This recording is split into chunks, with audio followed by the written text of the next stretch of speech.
என்ன மக்களே, எல்லோரும் ரொம்ப சந்தோஷமாக இருப்பீங்கன்னு நினைக்கிறேன். 2 நாளாக ரொம்ப பரபரப்பாக போயிட்டுருக்கு. நேற்று நான் என்னோடய வீடியோவில் ஒரு விஷயம் சொன்னேன். இந்த 3 சைத்தான்களை தண்டிக்கிற அதிகாரம் 3 பேருக்கு இருக்குது. 1 கடவுள், 2 சட்டம், 3 மக்கள்னு சொன்னேன். சட்டம் தண்டிக்குதோ மக்கள் தண்டிக்கிறாங்களோ, ஆனால் கடவுள் தரமாக செஞ்சிட்டாரு. கடவுள் இருக்காங்க குமார். அதே வீடியோவுக்கு ஒரு சகோதரி, வெளிநாட்டில் இருக்கிற ஒரு சகோதரி கமெண்ட் போட்டிருந்தாங்க. ரொம்ப ஆதங்கப்பட்டு ஒரு கமெண்ட் போட்டிருந்தாங்க. நாங்கள் வெளிநாட்டில் இருக்கோம், எங்களோட தாய்நாட்டில் இந்த மாதிரி சில விஷச்செடிகள்லாம் பரவி இருக்குது.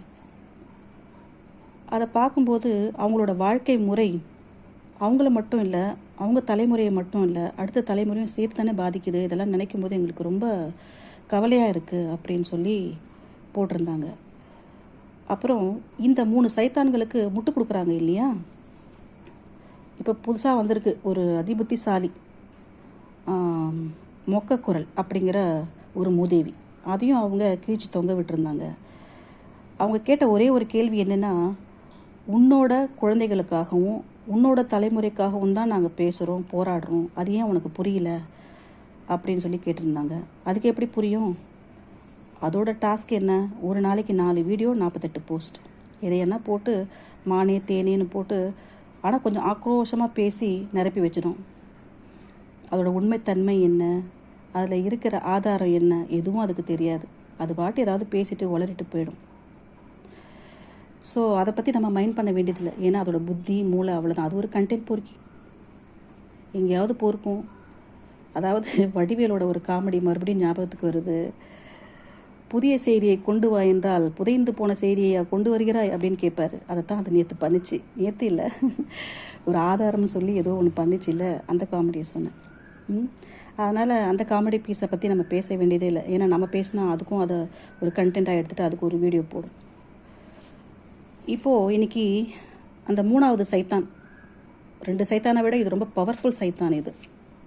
ஏன்னா ட்ரைனிங் பண்ணது நம்ம புரோக்கர் இல்லையா. ஸோ பயங்கர பவர்ஃபுல் இது. என்ன பர்ஃபார்மன்ஸ் அப்பா! குடும்ப குத்து விளக்கு, கணவனால் கைவிடப்பட்ட ஒரு அபலை பெண் அப்படிங்கிற மாதிரி என்ன ஒரு சீன். இப்போ பார்த்தாலும் அதோட லைவில் அது என்னென்னலாம் பேசியிருக்குன்னு நினைக்கும்போது என்ன ஆத்திரமாக வருது. அது கமெண்ட் போடும்போது, அது கமெண்ட்ஸு பேட் கமெண்ட்ஸ் வந்துச்சுன்னா, அந்த கமெண்ட் ஐடியில் ஒரு மேலோட நேம் இருந்துச்சுன்னா அவங்கள ஒன்றும் பண்ணாது. ஆனால் ஒரு ஃபீமேல் நேம் இருந்துச்சுன்னா அவங்கள வச்சு செய்யும். என்னென்ன கேட்டிருக்கு, சாரி உங்கள் புருஷன் என்ன அனுப்பி விட்டானா இங்கே சிக்காவுக்காக அப்படின்லாம் சொல்லிட்டு கேட்டிருக்கு. இதெல்லாம் இன்னுமே இருக்குது அதோட லைவில்.